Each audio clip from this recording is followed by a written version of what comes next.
Okay, I'm getting ready to do some resizing on some 338 edge once fired cases. I've already knocked the primers out. I have a separate little RCBS partner press set up with an RCBS universal D-prime die. It keeps all the carbon and junk out of my main press. So the first thing I do is I take this bronze bore brush that's chucked up in this little snap-on drill and just clean the insides of the necks just to get any carbon or anything like that out of them. Then I take this little primer pocket uniformer tool and just give her a couple of swipes just to clean the carbon out of the primer pocket. Then I take a chunk of superfine steel wool and just clean the outside of the neck up and the shoulder junction there. And that's it. Now I'll drop them into my corn cob tumbler, and a couple hours later I'll be ready to size.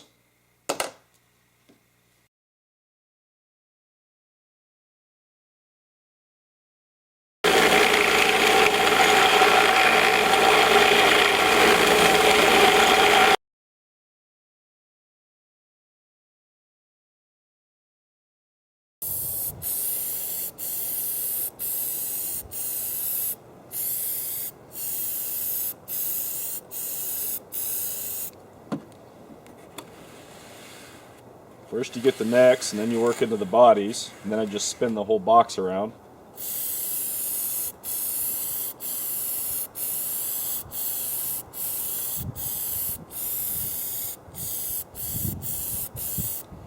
I have the cases staggered so that each one gets about the same amount.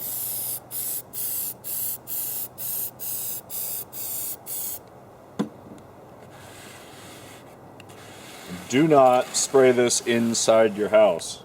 Boy, it's nasty.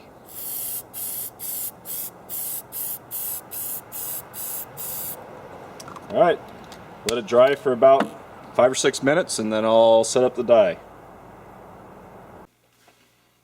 Okay, cases are nice and clean. They're lubricated with Hornady One Shot. I'm getting ready to size them now in my Redding bushing die. This is a full-length bushing die. Now the two things that we're trying to get here are we're trying to get our neck diameter back to where it needs to be to hold a bullet, and we're trying to set the shoulder back just enough that it'll chamber easily the next time we shoot it. Now, I full-length size everything, and I bump the shoulders back 1 to 2 thousandths, depending on what I come up with for spring back, simply because when I get out in the woods, I want to be able to throw around in there and just close the bolt and shoot it. Now, I know that I can take these cases and I can chamber them again without sizing the body at all. But if there's dirt or dust or a little bit of water or who knows what else, a blade of grass gets in there, because we shoot in the field, we're not on a bench, so I want it to just chamber every single time. Now 1 to 2 thousandths of shoulder setback isn't going to wear the body out. You aren't going to get the little thin line here and get a case head separation. I've had plus P edge cases with 8 firings on them with no problem. 260 cases with 12 to 15 firings on them with no problem. I full-length size everything. Now the tool we use to measure our shoulder setback and our shoulder bump is number one, a digital micrometer. You can use just a regular dial micrometer, but the digitals are just way easier to use. And this comparator body from Sinclair with a bump gauge insert that goes in it. And each one of these inserts matches the shoulder taper of the cartridge you're using it for.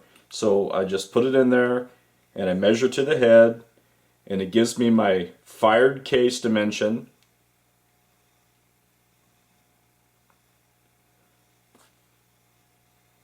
which is 2.4175. I don't know if you can see that or not.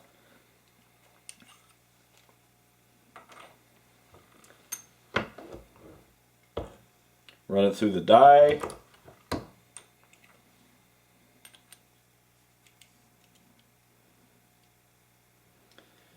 .4155, 2 thousandths of shoulder bump right there. So with the Redding bushing die, if I want to get 2 thousandths of neck grip, and it's a 366 thousandths diameter with a bullet seated in it, I'm going to run a 364 thousandths bushing. So that's what I have in the die here. So basically what we do, and remember this is a pretty big case, and all I have on it is Hornady One Shot.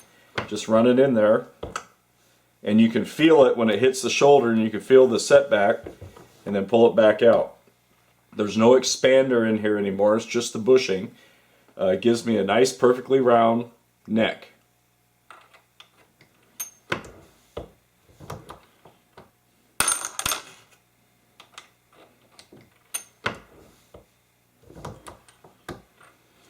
Alright, I'll finish these up, and then the next step will be going back into the tumbler for about an hour to get the extra lubricant off, and then we'll work on trimming the cases.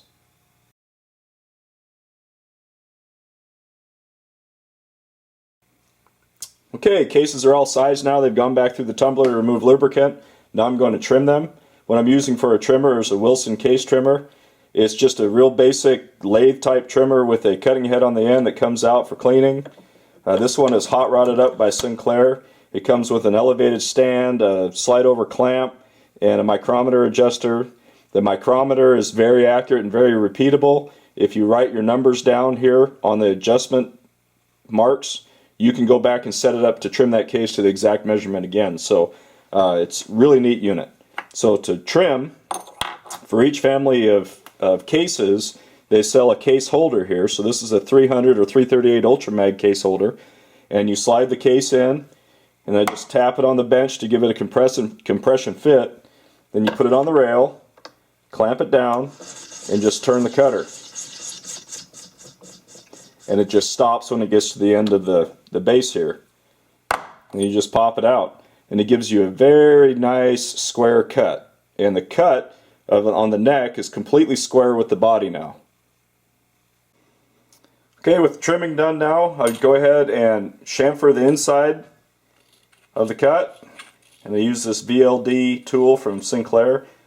And then I use just a regular RCBS outside tool to deburr the outside of the neck. And then when I'm done with that, I go back in the tumbler for about 15 or 20 minutes, just take any pieces of shavings or anything out of the case, and then I'm on to priming.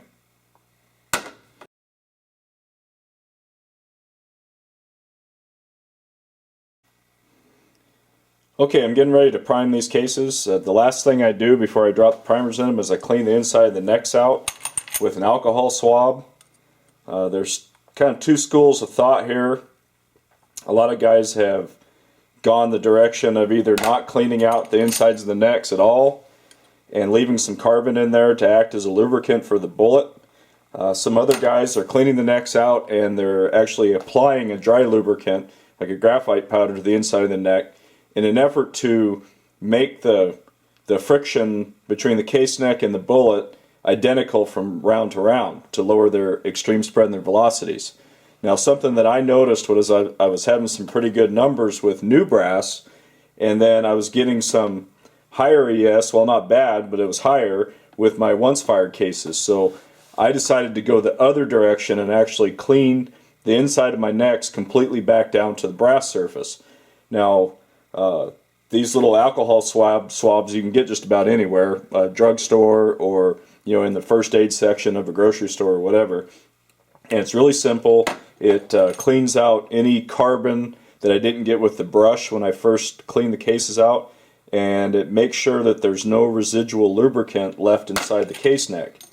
And I've just had really good luck doing this, so I'm just going to keep doing it. Okay, now I'm getting ready to prime the cases. It'll be the last step before I start dropping powder and seating bullets. My 338 Edge, I like to run CCI Magnum primers. They're 250s, the large rifle size. To seat them, I use this RCBS hand tool. It's a real simple little unit. You put the primers in this tray, wiggle them around. It's got a serrated edge on it. It flips the primers up in the right direction, and you're off to the races. So all you have to do is just slide the case in the shell holder, seat it, make sure it's not protruding, and drop it in your loading block.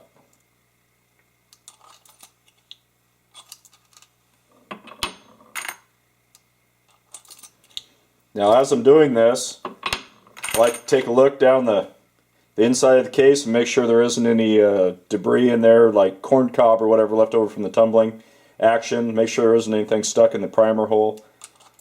I usually don't have any problem with the corn cob that I'm using because it's big enough that it won't get stuck.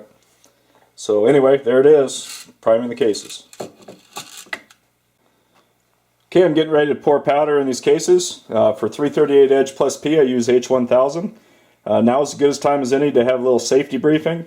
One of the first safety rules that you must follow when you're hand loading is to only keep the powder that you're using in that particular case on the bench while you're doing it.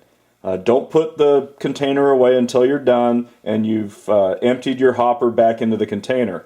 Make sure the container is well marked. If you dump all your 1-pounders into one of these 8-pound kegs that you have left over, make sure you write on them that that's what's in there and what the new lot number is on the side of the keg.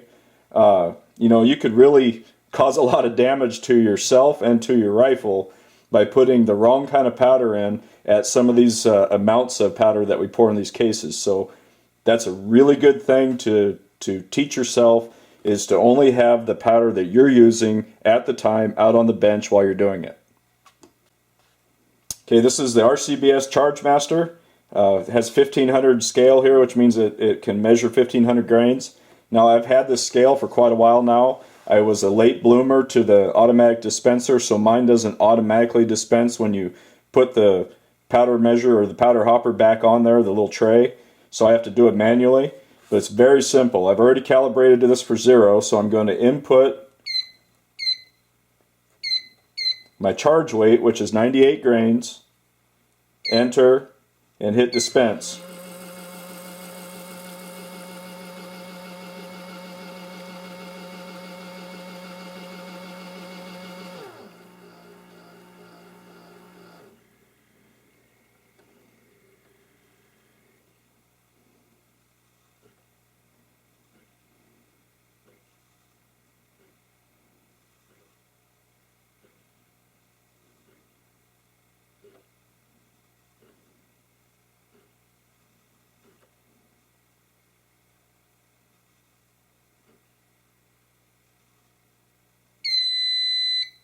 And it shuts off when the scale shows 98 grains. It's pretty slick. Now, one of the modifications I did to this, which really isn't a modification, is I stuck a McDonald's straw up inside the tube here, and that allows it to be a little finer drop rather than clumping up at the end. You know, when it needs that 1/10 of a grain, it doesn't drop 3/10 of a grain. So that's the one thing I did, was I put a little chunk of McDonald's straw in there, and it's really helped this to be accurate on all the throws. So the next thing I do now is, when I get done, is I dump the powder into my first case. Another habit you get into is to dump the powder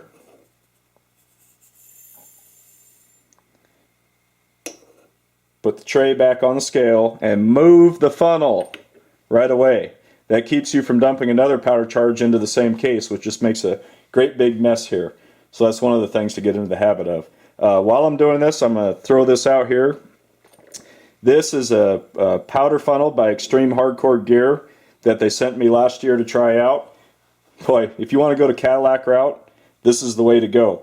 It's a beautiful piece of equipment. It's anodized aluminum. It's set up for caliber, so this is a 338 one. It has a step inside that lets this seal against the mouth and the neck every time. You don't ever have any leaking or anything like that. And it's heavy enough that it stays put and doesn't tip over or anything. It's a great setup by Extreme Hardcore Gear. Now, if you don't want to go the Cadillac route, you know, just a simple plastic funnel like this is what I used for a long time. But they do tend to tip a little bit sometimes, and they might get a kernel of powder up under the lip there when you're moving them. Just something to think about.